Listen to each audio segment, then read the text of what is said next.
scheme was designed to do. This decision is completely wrong. It cannot be allowed to stand. Is the government planning to appeal on any points of law? And if so, which ones? Minister. Mr. Speaker, let me be clear. I do not agree with the decision. She's right. It's the wrong decision. She hasn't quite done her homework because the decision in question was taken under the last government according to the legal framework of the last government. But, Mr. Speaker, let me be clear. It should be Parliament that makes the rules on immigration. It should be the government that makes the policy. That is the principle, and the Home Secretary is already looking at the legal loophole which we need to close in this particular case. Mr. Speaker, he did not answer the question. If he plans to appeal, then the appeal may be unsuccessful and the law will need to be changed. And if he does not appeal, the law definitely will need to be changed. He talks about a decision made under the last government. It was not made by the last government, it was made by the courts. The issue we are discussing today is about judicial decisions. We cannot be in a situation where we allow enormous numbers of people to exploit our laws in this way. There are millions of people all around the world in terrible situations. We cannot help them all, and we certainly cannot bring them all here. Will he commit to bringing forward that new legislation or amending his borders bill? Prime Minister. Well, Mr. Speaker, I've already said the Home Secretary has already got her team working on closing this loophole. We don't need to wait for that. We're getting on with that because we're taking control. They lost control of immigration. We had nearly 1 million people come into this country, had an open borders experiment. On a Monday of this week, they voted against increased powers to deal with those that are running the vile trade of people smuggling. Same old Tories, open borders, empty promises. Mr. Speaker, if the Prime Minister was on top of his brief, perhaps he'd be able to answer some questions. Given this crazy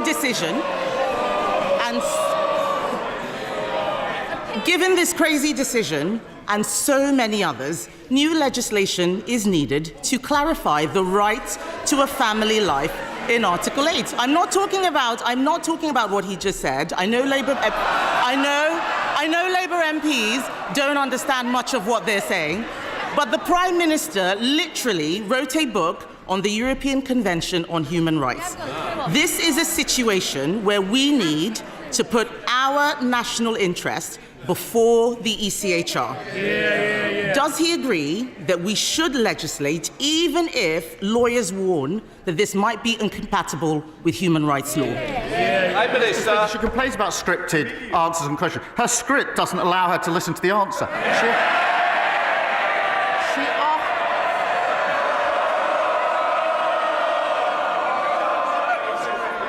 Prime Minister. She asked me if we're going to change the law and close the loophole in question 1. I said yes. She asked me again in question 2, and I said yes. She asked me again in question 3. It's still yes. Mr. Speaker, he didn't listen to question 1. I asked if he would appeal the decision. He did not answer that. He's not listening. He's too busy defending the international human rights law framework.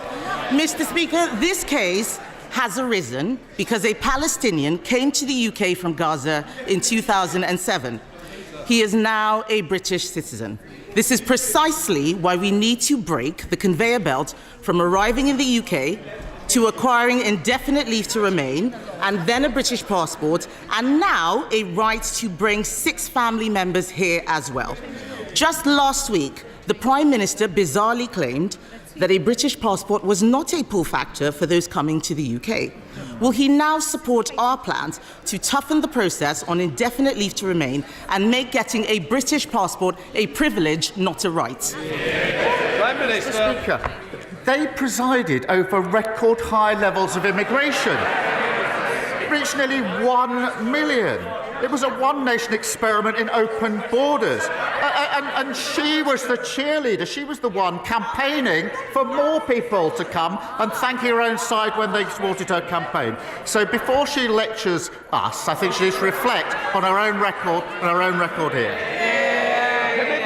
Mr. Speaker, he is the Prime Minister now. The people out there want to know what he is going to do about the situation. He needs to spend less time whining about the last government and do his job. I thought, Mr. Speaker, that the Prime Minister and I both agreed that Israel had a right to defend herself.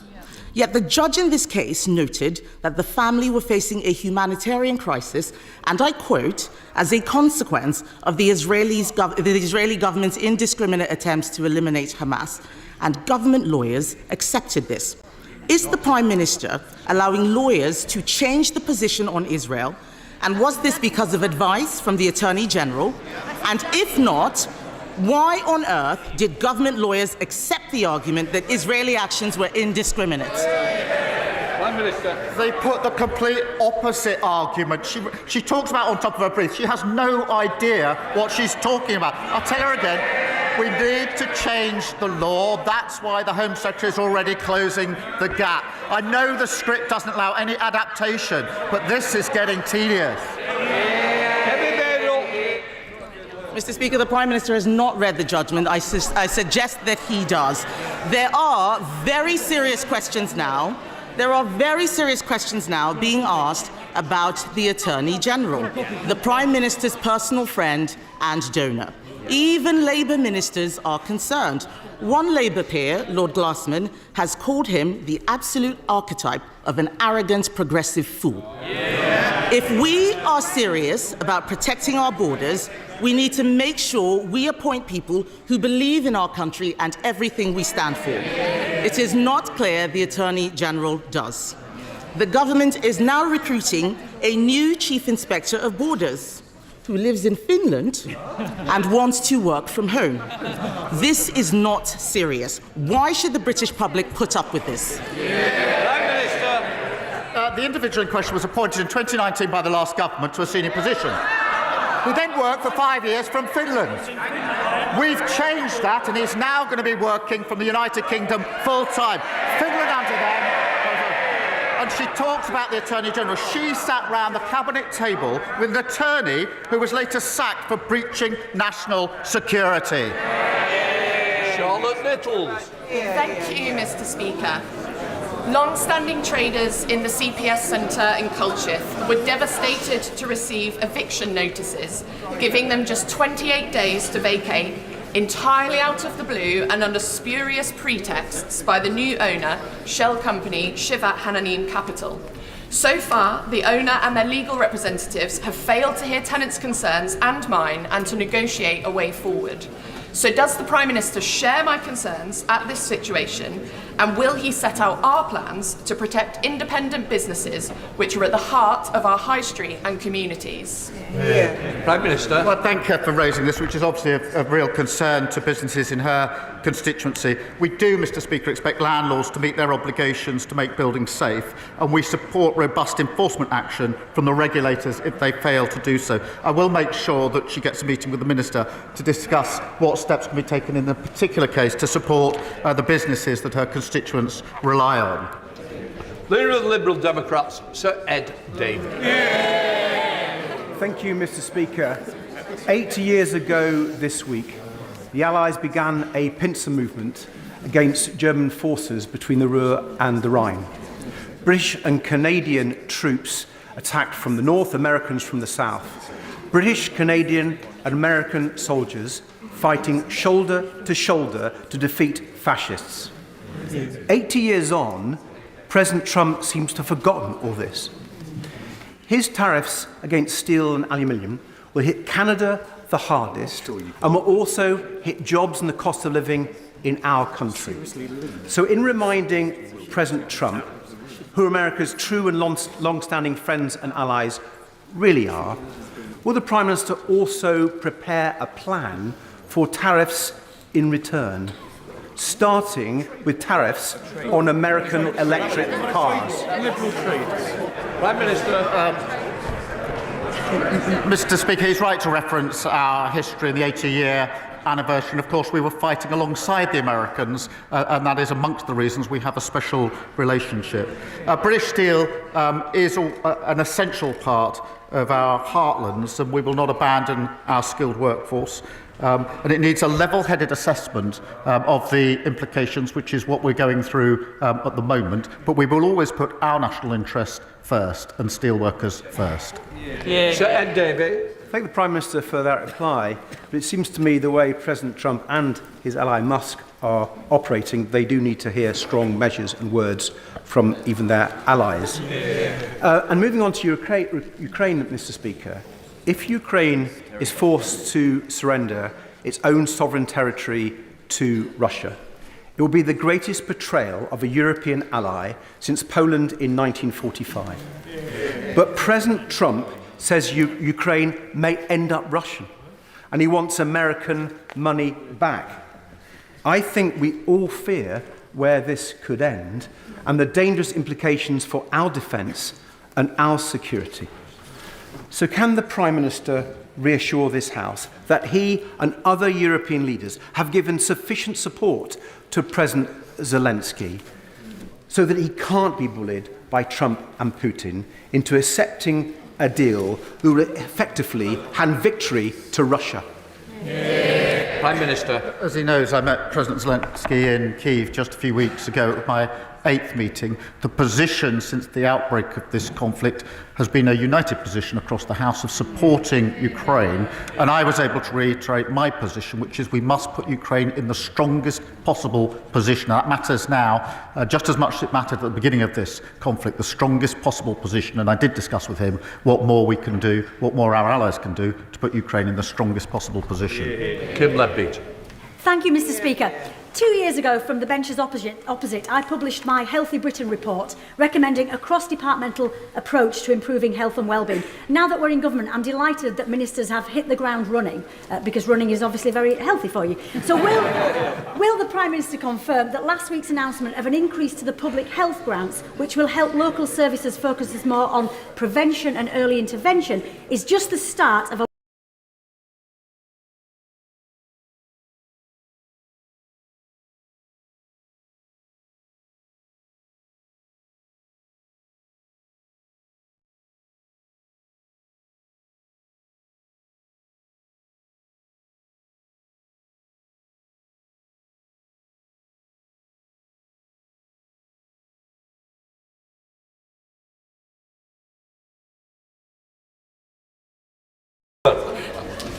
Thank you, Mr. Speaker. Prime Minister, I get it. Nobody wants to get into a trade war. But, you know, unlike Peter Mandelson, sometimes you've got to stand up for what you believe in. My friends here in the DUP have learnt nothing from their mistake of backing Brexit and think that tariffs are a laughing matter. No. But would you agree with me that actually we need to stand up for ourselves, we need to back our workers, we need to back our businesses, not just in Lagan Valley but indeed across the UK? Well, yes, of course. The US and the UK share a strong and balanced trading relationship. We invest hugely in each other's economies, and we will continue to work closely with President Trump to boost growth and to create jobs. And I reassure her we will always act in the best interests of businesses and working people across the whole of the United Kingdom, including, of course, Northern Ireland. Lynn Corgill. Thank you, Mr. Speaker. I was baffled on Monday that given the chance to support legislation backed by the National Crime Agency to crack down on criminal smuggler gangs and secure our borders, the parties opposite, the Conservatives and Reform, linked arms in the voting lobby to vote against it. The Conservatives spent 3 years and £700 million on their ludicrous Rwanda scheme and saw 4 volunteers returned. Does the Prime Minister agree with me? There is only one party that is serious about repairing our broken immigration system. Yes, Mr. Speaker, and let me remind them what they voted against earlier this week in our Borders Bill. They voted against, that's Reform and the Tories, they voted against making it an offence to organise the buying, selling and transport of small boats, against making it an offence to endanger lives at sea, against and powers to arrest suspected people smugglers before the smuggling takes place. They voted against. They voted for open borders, both of them. Thank you, Mr. Speaker. Last week, the Prime Minister gave yet another threadbare excuse for why he and his North London lawyer friends are giving away the Chagos Islands. Mr. Speaker, this is his decision, and he must own it. More importantly, he can't tell us, the British taxpayer, how much this is going to cost. Is it 9 billion? Is it 18 billion? Is it 52 billion? The Times have called this botched deal insane. Members of his own cabinet reportedly think it's impossible to understand. And one of his own MPs think it's the worst thing the Labour Party have ever done. So could the Prime Minister tell us which word he thinks best describes this deal? Mr. Speaker, I set out the position in relation to the Chagos Islands last week. I also offered the Leader of the Opposition a briefing on this, a high-level briefing. She still hasn't taken me up on that briefing. They're asking questions without wanting to know the facts. It's extraordinary. Mr. Speaker, someone who wants to be Prime Minister does not want to know the facts, even when she's offered a high-level briefing. He'd be better informed if she took me up on the offer of a briefing. Thank you, Mr. Speaker. The Prime Minister will, I'm sure, want to congratulate Newcastle United on reaching the League Cup final after Arsenal's exit. But will he also, in what is National Apprentice Week, will he also congratulate the 600 apprentices learning trades from welding to quantity surveying as part of the Tyne Bridge restoration programme? And whilst I know he can't confirm bridging the funding gap left by the Tories, will he confirm that he is looking forward to seeing the Tyne Bridge restored in time for its 100th birthday in 2028? Well, look, I'm going to struggle to sound delighted with the results of that particular football match, but look, it will be a special day for Newcastle fans. But the Tyne Bridge is an iconic North East landmark, and I congratulate the apprentices who are helping to restore this vital piece of infrastructure. As usual, the Tories made empty promises that they had no intention of keeping, including £2.9 billion worth of transport commitments that were never funded. We will look at the capital projects around the spending review and let her know as soon as we can. Liz Jarvis. Thank you, Mr. Speaker. My constituents, Peter and Maureen, have been married for 70 years. Peter is 93, and for the past few weeks he has been stuck on a hospital ward, waiting to go home because a care package hasn't been arranged. Peter is missing home and missing Maureen. So will the Prime Minister reassure my constituents that the social care crisis will be tackled this year? Well, can I thank her for raising this issue and the particular case of her constituents? And I also know this is deeply personal to her, and if I may, I extend my deepest sympathies to her and her family for their loss. We have taken immediate action on social care, already delivered £3.7 billion of additional investment, working on the first ever fair pay agreement for the sector, and of course boosting the carers allowance. I invite her and everybody to work with the House on the longer term reform that we need. Thank you. Julie Mims. Thank you, Mr. Speaker. James Rennie is an outstanding specialist school in the heart of my Carlisle constituency. Having converted every spare corner into classrooms, exceeded its published admissions numbers, and already having 43 applications known for this September, it is literally bursting at the seams. It cannot expand any further, and what is clearly needed is a new specialist school for North Cumbria. What assurances can the Prime Minister give my constituents that his government will put children before ideology and allow local authorities to tackle the shortage in SEND provision? Well, I thank you for raising this vital issue. It's not the first time it's come up. We are supporting mainstream schools to increase SEND expertise, whilst also establishing dedicated SEN units. Because we need to make sure that special schools also can cater for those with the most complex needs. So we're working on this. It's come up time and again, but we are doing that vital initial steps. Anna Sabine. Thank you, Mr. Speaker. Dorothy House is an amazing hospice that supports terminally ill people in Frumen East Somerset and their families, including my good friend Lisa. Next year, Dorothy House will be looking forward to celebrating 50 years of service, but they will also be facing an additional cost of £422,000 thanks to increases in employers' national insurance. Will the Prime Minister commit to meeting with me and representatives of the hospice sector to hear firsthand the impact of NICs and to work with them to find a solution? Yeah. Prime Minister. Mr. Speaker, everyone deserves high quality and compassionate end-of-life care. The honourable member knows we inherited a £22 billion black hole in our public finances. That's why we took the difficult but right decisions to invest in our public services.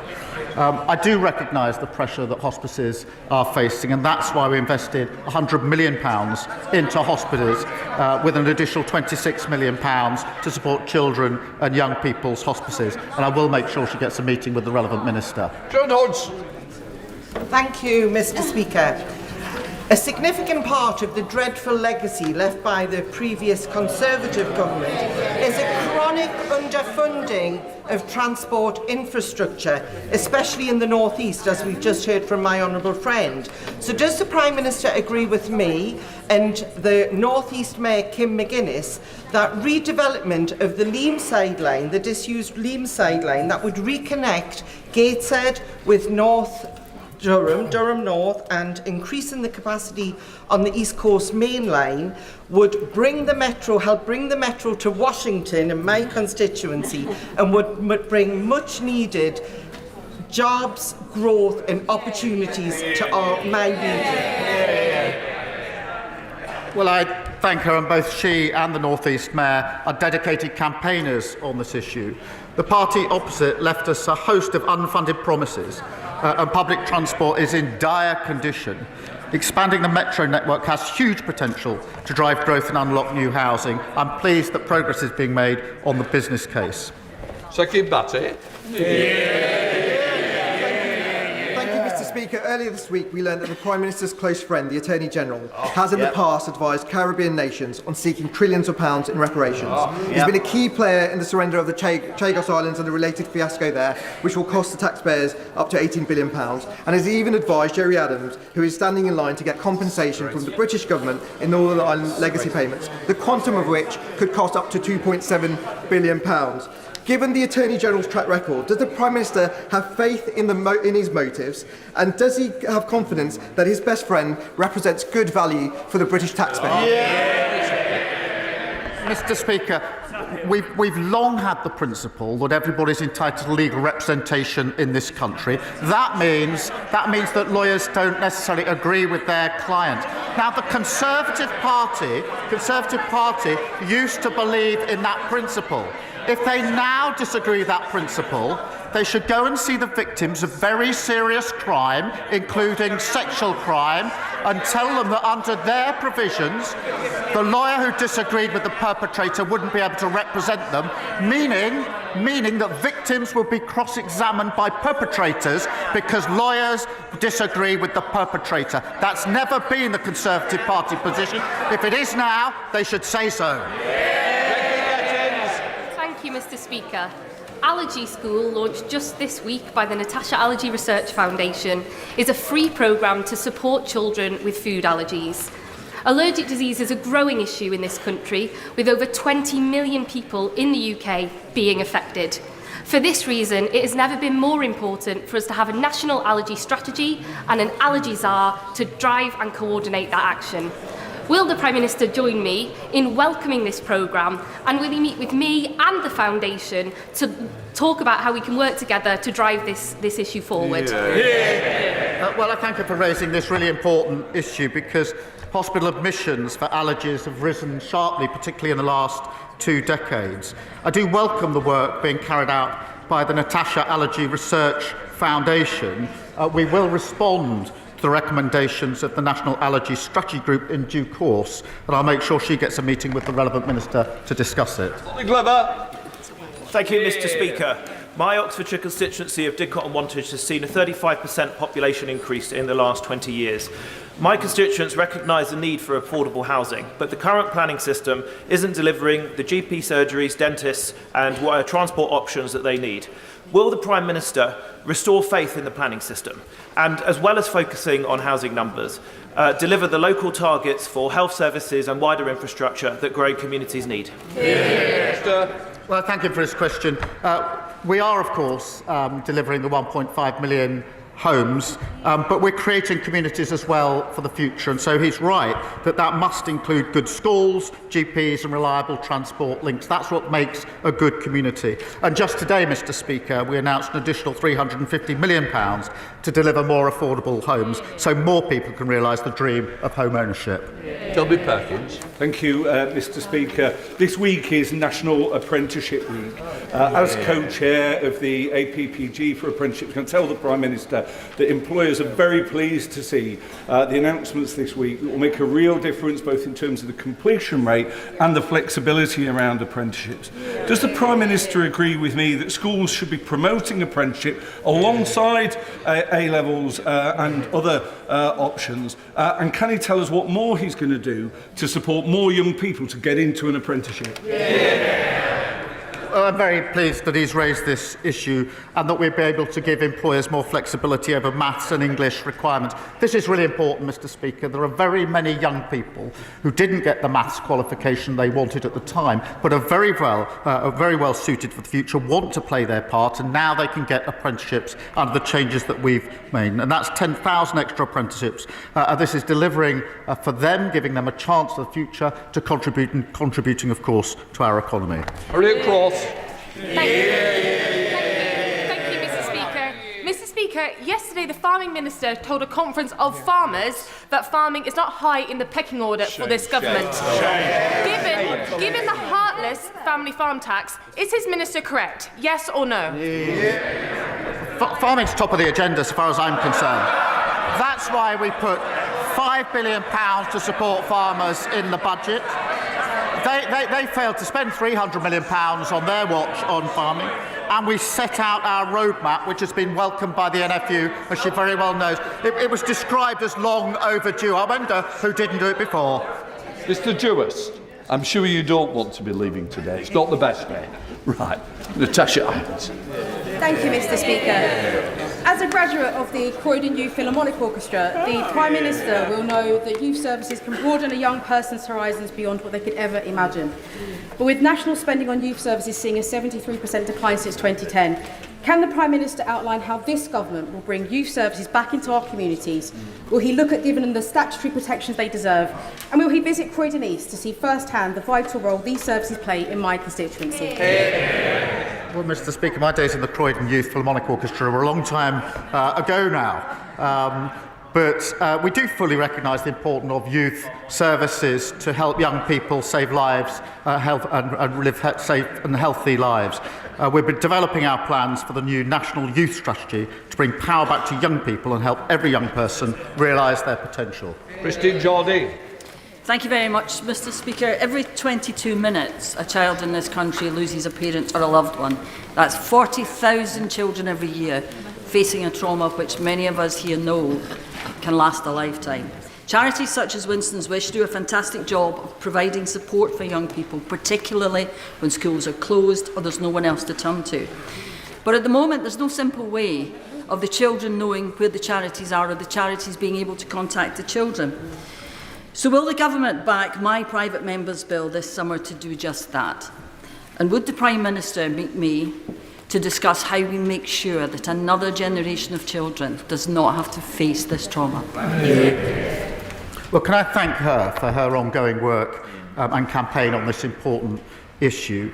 The Cross-Government Bereavement Group continues to look at how we can improve access to the support that children and young people need at these difficult times. And of course, I'll make sure that she gets the meeting that she wants with the Minister to discuss this further. David Taylor. Thank you, Mr. Speaker. Yesterday marks the 20th anniversary of the launch of the Make Poverty History campaign, and a fantastic speech for all of us that were there, delivered by the late, great Mandiba. That campaign inspired a generation of campaigners and a great Labour government to deliver unprecedented action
vaccinated from deadly diseases over 1 billion children under 5.